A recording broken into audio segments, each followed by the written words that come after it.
Mlima wa Sinai bado ulitetemeka kwa uwepo wa Mungu. Musa alikuwa mlimani kwa siku nyingi, amejificha ndani ya wingu la moto na utukufu. Hapo Mungu alimpa amri 10 zilizoandikwa kwenye mbao za mawe, na akamfundisha kuhusu kujenga mahali patakatifu, hema hii ya kukutania, ambapo angekaa katikati ya watu wake. Lakini kule kambini, Waisraeli wakawa wasio na subira. Siku zikapita na Musa hakurudi. Watu wakaanza kunong'ona wao kwa wao, Musa yuko wapi? Je, amepatwa na jambo? Hatuna hakika kama atarudi tena. Hofu ikaanza kuenea. Walisahau miujiza yote ambayo Mungu alifanya: bahari ya Shamu, mana, maji kutoka kwenye mwamba. Badala yake, mioyo yao ikawa na uvumilivu mdogo. Mwishowe wakamjia Aroni, ndugu yake Musa.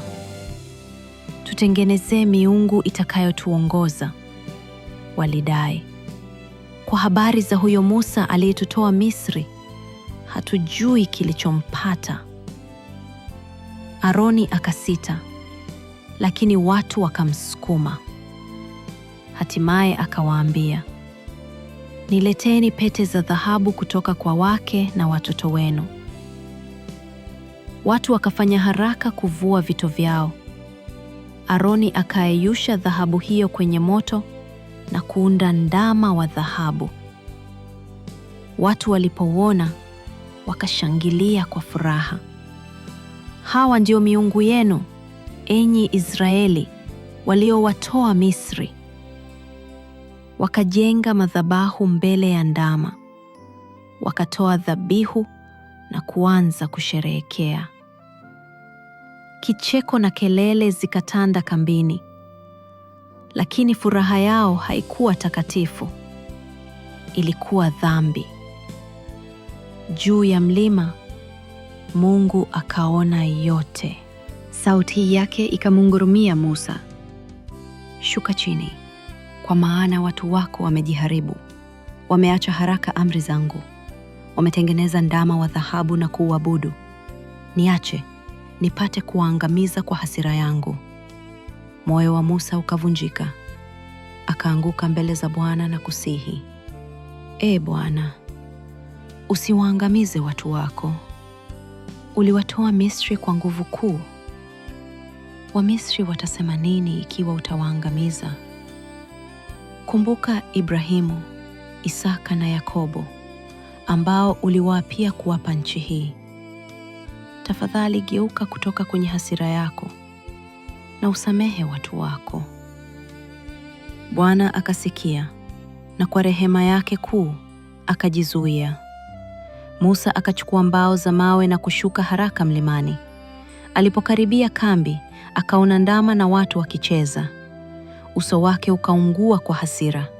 Akazirusha mbao chini, zikapasuka chini ya mlima. Akaliteketeza ndama wa dhahabu motoni, akauponda kuwa unga, akautawanya juu ya maji na kuwalazimisha watu wanywe. Kisha akamgeukia Aroni, watu hawa wamekufanyia nini hata ukawaongoza katika dhambi hii kubwa?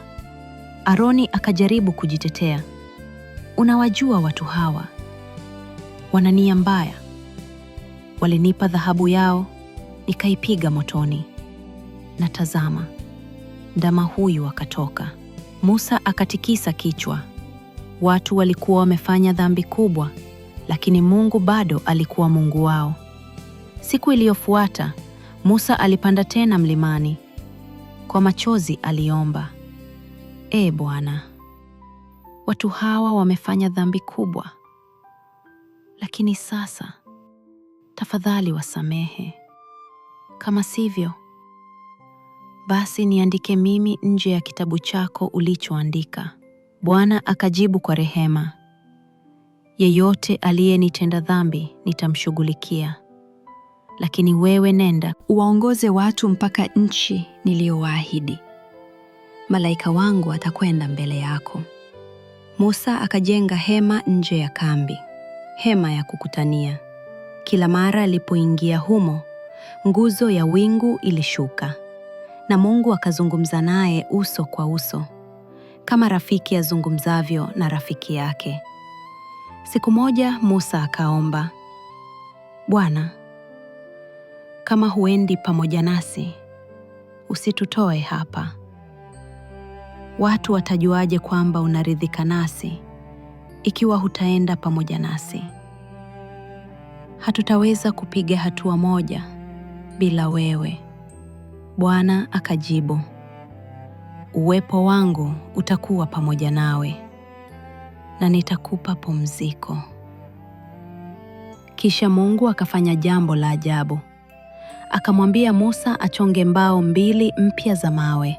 Mara nyingine mlimani, Mungu akapita mbele ya Musa na kutangaza, Bwana, Bwana, Mungu mwenye huruma na neema, si wa haraka kuhasira, mwingi wa upendo na uaminifu, anayesamehe uovu, uasi na dhambi.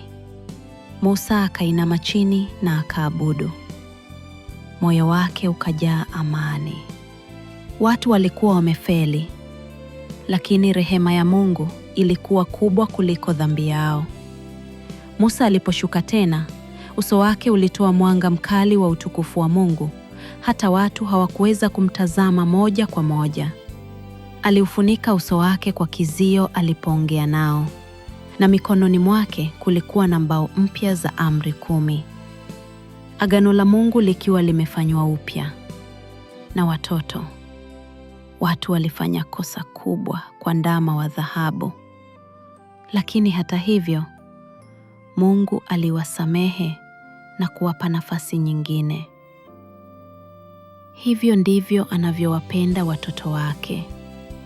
Kumbukeni usiku huu, hata mkishindwa, mnaweza kurudi kwa Mungu. Atawasamehe, atawakumbatia na kuwaongoza tena. Sasa, fungieni macho yenu na mpumzike. Upendo wa Mungu ni mkubwa kuliko makosa yenu, na rehema yake haitaisha kamwe. Lala kwa amani, ukiwa salama katika utunzaji wake.